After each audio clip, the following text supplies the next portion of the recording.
પ્રહલાદ જોશી આપ જોઈ રહ્યા છો ભડકો। ભારત દેશની અંદર એવી ઘટના બની છે, દર્દનાક ભરી ઘટના બની છે, જેના કારણે લોકોના હૃદય પણ કંપી ઉઠ્યા છે। હા, ગુજરાત ભારતના કાશ્મીરની અંદર પહેલગામની અંદર હુમલો થયો છે, આતંકવાદીઓ દ્વારા હુમલો કરવામાં આવ્યો છે। ત્યારે ભડકોમાં અમારી સાથે જોડાયા છે મોડાસાથી નટુભાઈ પટેલ, અલ્પેશભાઈ રાઠોડ, આંતરરાષ્ટ્રીય હિન્દુ પરિષદમાંથી નીરજભાઈ વાઘેલા અને મુંબઈથી જોડાયા છે સતીશભાઈ સોની। જી અલ્પેશભાઈ, જે પુલવામાની અંદર પહેલગામની અંદર જે હુમલો થયો છે, એ હુમલાની અંદર જે ઘટના બની છે એ દર્દનાક ભરી ઘટના છે, જે ગુજરાતની અંદર 500 થી વધારે લોકોને ઇફેક્ટ થઈ હોવાના સમાચારો આવી રહ્યા છે। તો આ ઘટનાની બાબતમાં તમે શું કહેશો? ચોક્કસ રાજનભાઈ, ઘણા વર્ષોથી એટલે કે છેલ્લા 5-7 વર્ષથી આ ટાઈપના હુમલાઓમાં ઘટાડો જોવા મળ્યો હતો, પરંતુ કેટલાક નાપાક તત્વો અને કાશ્મીરને સળગતું રાખવાના જેના પ્રયાસો રહ્યા છે, એવા કેટલાક તત્વો દ્વારા જે આ હુમલો કરવામાં આવ્યો છે, એ હુમલો ખરેખર નિંદનીય છે। આમાં આ હુમલા પાછળ કયો તર્ક જવાબદાર છે અને કોણ જવાબદાર છે એ પણ સાબિત થઈ ગયું છે કે ભાઈ લશ્કરે તૈયબાએ એની જવાબદારી સ્વીકારી છે, પરંતુ જવાબદારી સ્વીકારી છે તો પછી હવે એનો ખાતમો કરવો જ રહ્યો। એટલે આ હુમલો એક તરફી એવું કહી શકાય કે આને ક્યારે સાંખી લેવાય એવો નથી, અને ફરીથી આવું કૃત્ય થાય એ પહેલા એને ઝેર કરવાની જરૂર છે। જી, આપણી સાથે જોડાયા છે નટુભાઈ પટેલ। નટુભાઈ, જણાવશો કે જે આ પહેલગામની અંદર હુમલો થયો છે, સમગ્ર દેશના જે પર્યટકો હતા ત્યાં હતા અને પૂછીને મારવામાં આવ્યા છે, તો એ બાબતે આપનું શું મંતવ્ય છે? આપણા સામે રાજનભાઈ આ સમસ્યા આજની નથી। આપણે 7મી સદીના પછી 8મી સદીના શરૂઆતના પ્રારંભથી આ દેશ, આપણો આ સમાજ આ પ્રકારની પરિસ્થિતિમાંથી નીકળી રહ્યો છે। આપણે તો એ સંસ્કારથી સિંચાયેલા લોકો છીએ કે જેને બાળક ઉપર, સ્ત્રી ઉપર, કોઈ શસ્ત્રવિહીન માણસ હોય કે કોઈની પીઠ હોય તો એના ઉપર ઘા કરવાનું ક્યારેય આપણો સંસ્કાર રહ્યો નથી, અને આપણે એ સંસ્કારથી સિંચાયેલા હોવાના કારણે ક્યાંય ને ક્યાંય આવી પરિસ્થિતિઓને સમજવામાં આપણે થાપ ખાધી છે। તેમ છતાં આપણે આપણો સંસ્કાર ભૂલ્યા નથી।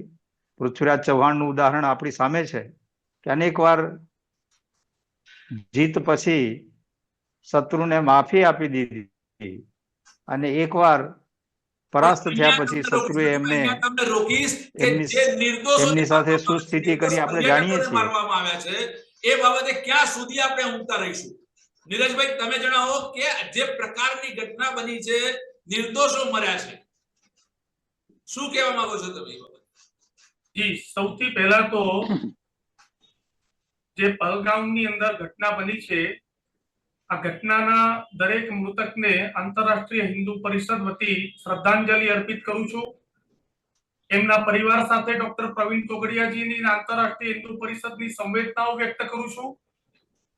આ ઘટના ખૂબ નિંદનીય છે કે ભારતની અંદર જ્યારે નરેન્દ્રભાઈ મોદી અને અમિતભાઈ શાહની સરકાર છે, અને આ સરકારની અંદર કાશ્મીરમાં આટલો મોટો ખૂની હુમલો થાય છે, ઇસ્લામિક જેહાદીઓ હુમલો કરે છે, તો આ ઘટના આ નાની ઘટના નથી। થોડાક સવાલો મનની અંદર એવા થાય છે કે ભારતનું ઇન્ટેલિજન્સ ડિપાર્ટમેન્ટ આઈબી આટલા મોટા ઘટના બને છે ત્યાં સુધી એમને ખબર સુદ્ધા ન પડી। લશ્કરે તોયબા અથવા તો પાકિસ્તાનનો આની અંદર જો હાથ હોય તો ભારતની સરહદમાંથી આ ઇસ્લામિક જેહાદીઓ કાશ્મીરની અંદર ઘૂસી કેવી રીતે ગયા? કાશ્મીરમાં ઘૂસ્યા તો સ્થાનિકોએ એમને પનાહ આપી છે। એટલે આ ઘટના ભારત સરકારનો ઇન્ટેલિજન્સ બ્યુરોનું પણ ક્યાંક ને ક્યાંક ફેલિયર બતાવે છે। સંજયભાઈ, મહારાષ્ટ્રના આ જ લોકો બધા અસર થઈ છે. નીરજભાઈ 2 મિનિટ માટે ફરીથી તમારી પાસે આવીશ. સંજયભાઈ જે મુંબઈથી જોડાયા છે, સંજયભાઈ મહારાષ્ટ્રમાં પણ આવી કઈ ઘટના બની છે, તો એ માટે આપ કંઈક વિશેષ કહેવા માંગતા હોય તો. ખાસ કરીને જ્યારે ત્રાસવાદીઓએ પહેલગામના મિની સ્વિટ્ઝરલેન્ડ ગણાતા બૈસર ઘાટીના આ પર્યટન સ્થળ પર હુમલો કર્યો ત્યારે પહેલેથી જ તેમનો પ્લાન હતો અને જો જોવા જઈએ તો તેઓએ દરેક વ્યક્તિને તેમના ધર્મ નામ પૂછ્યા છે અને ત્યારબાદ ગોળી મારી છે. મહારાષ્ટ્રના 6 લોકો મર્યા છે, જેમાં મુંબઈ નજીકના ડોંબિવલીના 3 યુવાનો પણ મોત પામ્યા છે. હવે જોવાની ખૂબી એ છે કે જેમણે તે એક શખ્સને ગોળી મારી અને ત્યારબાદ એની પત્નીએ પણ કહ્યું મને પણ ગોળી મારી દો, ત્યારે તેણે કહ્યું કે નહીં, તમે મોદીને જઈને કહેજો કે અમે ફરી એકવાર આવ્યા છીએ. આમ તેમણે ખુલ્લી સરકારને ચેલેન્જ કરી છે અને વડાપ્રધાન મોદી પણ હાલમાં પોતાનો પ્રવાસ ટૂંકાવી અને દિલ્હી પરત ફર્યા છે. કેન્દ્રીય ગૃહમંત્રી અમિત શાહ ગઈકાલે તાત્કાલિક કાશ્મીર પહોંચી ગયા હતા અને તેમણે ઉચ્ચ સ્તરીય બેઠક યોજી હતી. ખાસ કરીને એવી આપણે કહી શકાય કે જે રીતે ત્રાસવાદીઓ બેફામ બન્યા છે હાલમાં પાકિસ્તાન અને બાંગ્લાદેશમાં જે ભારેલી સ્થિતિ છે તેની પરથી દુનિયાનું સ્થાન ફરી એકવાર ભારત તરફ અને આ હુમલા પાછળ દોરાય તે માટેની તેઓની ગણતરી હતી. LAT એ પહેલેથી જ એક ત્રાસવાદી સંગઠન છે અને જે 4 થી 5 યુવાનો જંગલમાંથી આવ્યા હતા તેઓ તરત જ પાછા હુમલો કરીને જતા રહ્યા. તે પણ એક ઇન્ટેલિજન્સ બ્યુરોની ફેલર છે. IB અને નેવીના અધિકારીઓ સહિત વિદેશના 4 નાગરિકો આ હુમલામાં માર્યા ગયા છે. સંજયભાઈ, આતંકવાદીઓ હુમલો કરીને સેફ રીતે પરત જતા રહ્યા. સમજો વસ્તુને, ક્યાંક ને ક્યાંક આમાં એટલે જ કહી શકાય રાજેનભાઈ કે ક્યાંક ને ક્યાંક ત્યાંના સ્થાનિકો જે છે આપને ખબર જ છે કે દરેક જગ્યાથી જ્યારે બોર્ડર ક્રોસ કરીને આવે છે ત્યારે સ્થાનિક જે સ્લીપર સેલ હોય છે તેઓ તેને સાથ આપતા જ હોય છે. મુંબઈ પર આતંકવાદી હુમલો થયો તેમાં પણ અહીંના સ્થાનિક સ્લીપર હતા, એટલે સ્થાનિકો સિવાય આ હુમલો થઈ શકે નહીં અને આર્મી પણ બહુ મોડું પહોંચ્યું. આ પણ એક જોવાની ઘટના છે. જેઓ જીવ બચાવી અને ભાગ્યા જંગલમાં, તેમની પાછળ પણ આ ત્રાસવાદીઓ ગયા હતા, પરંતુ સદભાગ્યે તેમને પકડી શક્યા નહોતા. સંજયભાઈ, આપણે નટુભાઈ પાસે પાછા આવીશું. નીરજભાઈએ પણ કહ્યું અને જે તમે પણ કહ્યું એ પ્રમાણે ક્યાંક ને ક્યાંક કોઈ ફેલ્યોર છે. આતંકવાદીઓ સેફ જતા રહ્યા છે. કાશ્મીર એ સેન્સિટિવ એરિયા છે. નટુભાઈ, આવા સેન્સિટિવ એરિયાની અંદર સુરક્ષાના મામલે ચૂક થઈ કે શું થયું? ચોક્કસ આ સુરક્ષાની ચૂક ગણાય, પરંતુ જે જૂની પરિસ્થિતિઓ હતી એના કરતા પરિસ્થિતિ ઘણી પોઝિટિવ ચાલતી હતી. એના કારણે સહેલાણીઓ આવા અંતરિયાળ વિસ્તારમાં સહેલગા માટે ગયા અને આ જ વાત જે હતી કે સરકારે જે ખૂબ સારા પગલા લીધા અને જેના કારણે એક ટુરિઝમ પોઝિટિવ થયું હતું કાશ્મીરમાં, એના કારણે જ આ લોકોને એમ લાગ્યું કે આ વાત ડિસ્ટર્બ કરવાની જરૂર છે અને આપણે ક્યાંક ચૂક રાખી અને એ લોકોને તક આપી, જેના કારણે જે કાશ્મીરનું પેટ ભરવાનું મુખ્ય સાધન આજીવિકા એ સહેલાણીઓ છે એ જ આખી ધરીને તોડવી, એ વાતમાં એ લોકો સફળ થયા છે. આપણે તો આગ્રહ કરીએ સરકાર અને એડમિનિસ્ટ્રેશનને કે આમાં ખૂબ સતર્ક રહીને ખૂબ આગળ વધે અને આવી ઇન્ટેલિજન્સ ફેલ્યોરના કારણે એમનું જે ડિમોરલાઇઝ થઈ ગયેલા છે પાછળના કેટલાક સમયથી, એમાં એમનું મોરલ ઊંચું ના આવી જાય અને એવો આપણે પ્રહાર કરીએ, આ સમયે આઘાત કરીએ કે થોડું ઘણું જે મોરલ ઊંચું કરવાનો એમને પ્રયત્ન કર્યો છે એને આપણે 7મા પાતાળે પહોંચાડવાનો પ્રયત્ન કરવો જોઈએ, એવો આગ્રહ સરકાર પાસે, એડમિનિસ્ટ્રેશન પાસે આપણે આ વાત માટે કરવો જોઈએ. નીરજભાઈ, તમારી પાસે આવીશ કે આતંકવાદીઓ જો મરનાર વ્યક્તિની જોડે જે હોય એને આવું કહી શકતા હોય તો શું ભારત સરકારે ઈંટનો જવાબ પથ્થરથી ન આપવો જોઈએ? બિલકુલ, એટલે હું એ જ કહેવા માંગુ છું રાજનભાઈ કે આ દેશમાં હવે હિન્દુ સુરક્ષિત નથી. જે પણ ઘટના બની છે હુમલાની, એક વાક્ય અત્યાર સુધી બોલાતું હતું કે આતંકવાદનો કોઈ ધર્મ હોતો નથી, પરંતુ આતંકવાદીઓએ ધર્મ પૂછીને ગોળીઓ મારી છે. એટલે આતંકવાદનો એક જ ધર્મ છે અને ઇસ્લામ છે.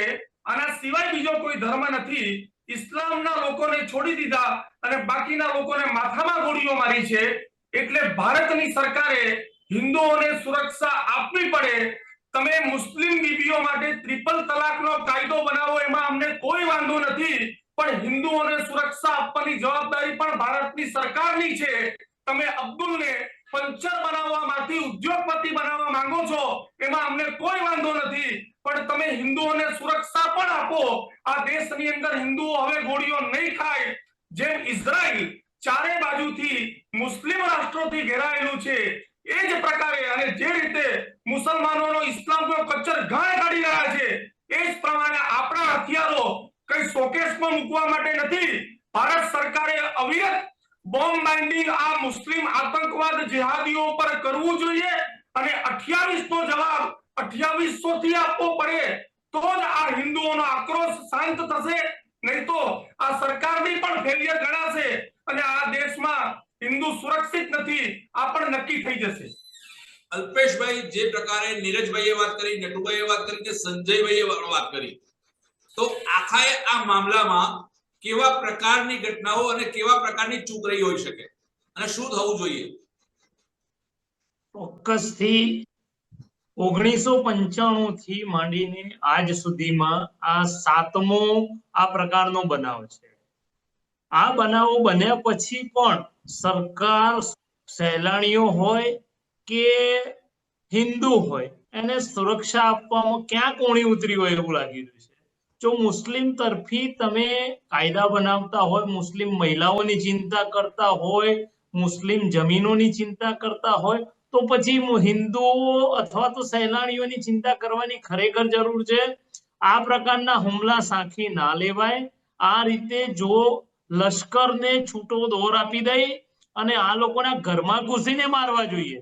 હું એવું સ્વતંત્રપણે માનું છું કે આમાં રાજકારણ પણ ના હોવું જોઈએ, ધર્મકરણ પણ ના હોવું જોઈએ. ધર્મ આતંકવાદીઓનો ધર્મ જે પણ હોય, પરંતુ આતંકવાદી એ આતંકવાદી જ છે, એને મારીને જ એને જીવતો ના મુકાય. આપણામાં કહેવત છે કે સાપ ડંખ મારે ને એને જીવતો મૂકો તો ફરીથી એ પણ તમને ડંખશે જ છે. તો જીવતા ના મુકાય. આ લોકો લોહી બાળી ગયા છે, લોહી ચાખી ગયા છે, તો ફરીથી આવું કૃત્ય ના કરે એ માટે એને કચડી નાખવા જોઈએ. જી નટુભાઈ, જે પ્રકારે ઘટનાઓ બની છે, નીરજભાઈ જે તેજાબી રીતે વાત કરી રહ્યા છે અને ખરેખર ક્યાંક ઇન્ટેલિજન્સની ચૂક દેખાતી હોય એવું જણાય છે, કે કારણ કે આતંકવાદીઓ સેફ ભાગી ગયા, લોકોને પૂછીને માર્યા. તો સરકારે કેવા પગલા લેવા જોઈએ? શા માટે સરકારે ત્યાં જતા પર્યટકોની સુરક્ષા માટેના કોઈ પગલા ના લીધા? તો નોર્મલાઇઝ, હા, પરિસ્થિતિ નોર્મલ હશે ત્યારે જ સહેલાણીઓ તે સાઇટ સુધી પહોંચ્યા હતા એવું આપણે માની શકીએ. અને સુરક્ષા તંત્ર પણ એ બાબતે વિજિલન્ટ હશે જ.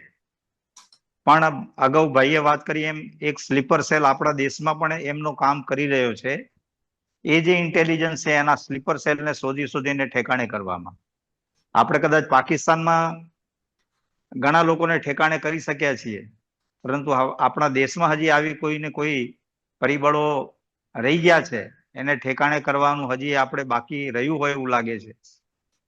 અને એ સ્લીપર સેલને જેટલું ઝડપથી આપણે પૂરો કરીશું, તો બોર્ડર પારથી જો આપણા દેશની સીમાઓમાં જો સપોર્ટ નહીં હોય તો ચોક્કસ આપણે એને કાઉન્ટર કરી શકીશું એવું હું ચોક્કસપણે માનું છું. સંજયભાઈ, જે પ્રકારે ઘટના બની છે અને હવે સહેલાણીઓ માટે સરકારે શું કરવું જોઈએ એ બાબતે તમે શું કહેશો? જમ્મુ કાશ્મીર, પહેલગામ, શ્રીનગર આ બધા હંમેશા એક પહેલગામ પ્રવાસીઓ માટે કરીને ખાસ કરીને આકર્ષક રૂપ છે. અને અત્યારે ત્યાં આગળ સિઝન પણ છે, ઉનાળામાં પણ લોકો ફરવા જતા હોય છે વેકેશનમાં. ત્યારે જે રીતે આ હુમલો થયો તેમાં આઈબી તો નિષ્ફળ ગયું છે, સરકારી તંત્ર પણ નિષ્ફળ ગયું છે. પરંતુ સરકારે હવે જે બધા સહેલાણીઓ ત્યાં ફરવા જાય છે તેમને જેવી રીતે યાત્રા સ્થળોએ જતા હોય છે, ખાસ કરીને અમરનાથ અને અન્ય યાત્રાઓ મા વૈષ્ણો દેવીની, તે જે રીતે સુરક્ષા આપે છે તેવી રીતે આ તમામ પર્યટન સ્થળોએ આવતા પ્રવાસીઓને સુરક્ષા આપવી જ જોઈએ અને તેમને સુરક્ષા કવચ પૂરું પાડવું જોઈએ. ખુલ્લા સ્થળ, જેમ કે આ ખુલ્લું સ્થળ હતું અને ત્યાં આગળ હુમલો થયો, જંગલની નજીક હતું, તો અને ત્યાં વધારે કોમ્બિંગ ઓપરેશન કરી અને આર્મી જે મિલિટરી ત્યાં ફરતી જ હોય છે. છેલ્લા અનેક દિવસથી આપ જો 30 દિવસમાં ત્યાંના જે ત્રાસવાદીઓ સાથે આપણી સરકારની આર્મીની અથડામણો થઈ છે અને 50 થી વધુ નક્સલીઓનો ખાત્મો થયો છે, અનેક શસ્ત્રો પણ મળી આવ્યા છે. ત્યારે આ હુમલો કરવામાં કઈ રીતે સફળ થયા તેની માટે અત્યારે દિલ્હીમાં ઉચ્ચ સ્તરીય બેઠક ચાલી રહી છે અને ટૂંક સમયમાં જ આજે જ હમણાં જેમ કે વડાપ્રધાન નરેન્દ્ર મોદીએ 3 વિકલ્પો આપ્યા છે, તેમાંથી એક વિકલ્પ હુમલાનો જવાબ આપવાનો પણ છે. એટલે આશા રાખીએ કે પ્રવાસીઓની સુરક્ષા જળવાઈ રહે અને જે નેવીનો ઓફિસર હતો તેના હજી 6 દિવસ પહેલા જ લગ્ન થયા હતા. 4 વિદેશી પર્યટકો હતા જેઓ ફરવા આવ્યા હતા. આઈબી નો એક ઓફિસર હતો, ઉપરાંત સામાન્ય નાગરિકો હતા. તો આ હુમલામાં ક્યાંક ને ક્યાંક સ્લીપર સેલ 100% હશે જ. અને જે આ હુમલો થયો ત્યારે ત્યાં જે તેમને ખચ્ચર ટટ્ટુઓ જે લઈ આવ્યા હતા તેઓ ઇસ્લામિક મંત્ર બોલી રહ્યા હતા, એટલે કે ધાર્મિક પ્રાર્થના કરી રહ્યા હતા. જો કે હુમલા બાદ ત્રાસવાદીઓ તેમને છોડી અને જતા રહ્યા ત્યારે તેઓ જ આર્મીની સાથે તેમને મેડિકલ હોસ્પિટલ લઈ જવામાં મદદરૂપ થયા હતા. પરંતુ કોણ છે આ હુમલાનો માસ્ટરમાઇન્ડ, કેવી રીતે છે, એલએટીએ ભલે તેનો જવાબદારી લીધી છે, પરંતુ ટૂંક સમયમાં આઈબી આ બહાર લાવશે અને હુમલાનો જવાબ આવશે. અમિત શાહે પણ હમણાં જ જસ્ટ 5 મિનિટ પહેલા એક નિવેદન આપ્યું છે કે અમે ચૂપ નહીં બેસી રાખીએ અને આ હુમલાનો જવાબ આપી અને તાત્કાલિક 24 કલાકમાં તેનો ખાત્મો કરવામાં આવશે. તેથી કાંઈક ક્લુ મળી હોવાનું કહેવાય છે. આપણે નીરજભાઈ પાસે જઈએ એ પહેલા અલ્પેશભાઈ કંઈક કહેવાય. અલ્પેશભાઈ ખૂબ ટૂંકાણામાં જે વાત કરવા માંગતા હો. ચોક્કસ રાજનભાઈ, ચોક્કસ બેઠકો થાય પણ એની પરિણામલક્ષી બેઠક થાય એ અગત્યનું છે. હમણાં જ એવા સમાચાર પ્રાપ્ત થયા છે કે ભાઈ 2 વ્યક્તિ જે ગુજરાતના ગુમ થયા હતા એ બંને વ્યક્તિના મૃતદેહ મળ્યા છે. એટલે આપણા ગુજરાતના કુલ 3 લોકોના મોત થયા છે, જે આપણા માટે બહુ શોકની વાત છે. કાશ્મીરમાં થતા રહેશે તો ત્યાંનું ટુરિઝમ ઉદ્યોગ પડી ભાગશે. કાશ્મીર અત્યારના સંજોગોમાં ટુરિઝમ ઉદ્યોગ પર આધારિત છે એવી ઘટના અને આ વિનાશના કારણે વિકાસ અટકી જશે. માટે નરેન્દ્ર મોદી એ 56ની છાતી રાખી અને અમિતભાઈએ પણ આની અંદર દરેક પક્ષોનો, દરેક વ્યક્તિ અને મોટો વળતો જવાબ આપવો પડશે. અને દરેકને એક મારી વિનંતી છે કે રાજકારણ કર્યા વગર, ધર્મકરણ કર્યા વગર પરિણામલક્ષી કાર્યવાહી થાય એના માટે આપણે સૌ સરકારને અનુરોધ કરીએ. જી, દર્દભરી ઘટના છે, આંખમાં પાણી આવી જાય એવી ઘટના છે. નીરજભાઈ ખૂબ ટૂંકા ટાઈમની અંદર કહેજો કે સરકારે આ જે લોકો મૃત્યુ પામ્યા છે એ લોકોને વળતર આપવું જોઈએ કે કેમ? ખૂબ ટૂંકમાં કહેજો. બિલકુલ, સરકાર તો પોતાના જે પણ લાભો છે, સરકાર આમાંથી પણ એક અવસર શોધવા કે રાજકીય પાર્ટી છે એટલે વળતર આપવું નહીં આપવું એ સરકાર નક્કી કરશે. પરંતુ અમે હિન્દુઓની સુરક્ષા દેશની અંદર માંગીએ છીએ. આ દેશની ઇન્ટેલિજન્સ એટલી બધી મજબૂત બનાવો કે આવી કોઈ પણ ઘટના બનવી જ ન જોઈએ. આતંકવાદીઓ સરહદથી ભારતની અંદર કેવી રીતે પ્રવેશ કરી રહ્યા છે આ જ એક મોટો પ્રશ્ન છે. તમે રાવલપિંડીમાં ઘટના આખી યોજના બને છે અને આતંકવાદીઓ ભારતમાં આવે છે, ભારતના જ લોકો, કાશ્મીરના જ લોકો એને પનાહ આપે છે અને આખી આતંકવાદની હત્યાની ઘટના આ રીતના બની રહી છે. તો સૌથી પહેલા તો ભારત સરકારે સુરક્ષા તંત્ર, આઈબી ને બહુ તેજ બનાવવું પડશે અને પછી જો આવી ઘટના બને તો અવિરત બોમ્બ માઇનિંગ કરીને 28 ની સામે 2800 એટલે સોના ગુણાંકની અંદર સામે રિએક્શન આપવું પડે તો જ આવી ઘટનાઓ અટકશે. અને જાહેરમાં ગોળીબાર કરો, ખાનગીમાં નહીં. લાશોને જાહેરમાં મૂકો અને મીડિયા ઉપર બતાવો તો જ આ મુસ્લિમ આતંકવાદી જેહાદીઓ સુધરશે. આના સિવાય કોઈ રસ્તો નથી. ખૂબ ખૂબ આભાર નીરજભાઈ, આપનો ખૂબ ખૂબ આભાર અમારી સાથે જોડાવા બદલ. સંજયભાઈ આપનો પણ ખૂબ ખૂબ આભાર. નટુભાઈ આપનો પણ ખૂબ ખૂબ આભાર. અલ્પેશભાઈ આપનો પણ ખૂબ ખૂબ આભાર. ભડકો જોતા રહેજો, ચેનલને સબસ્ક્રાઇબ કરતા રહેજો જેથી નવી નવી વાત અમે દર્શકો સમક્ષ મૂકતા રહીએ. આપ સૌ દર્શકોનો પણ ખૂબ ખૂબ આભાર.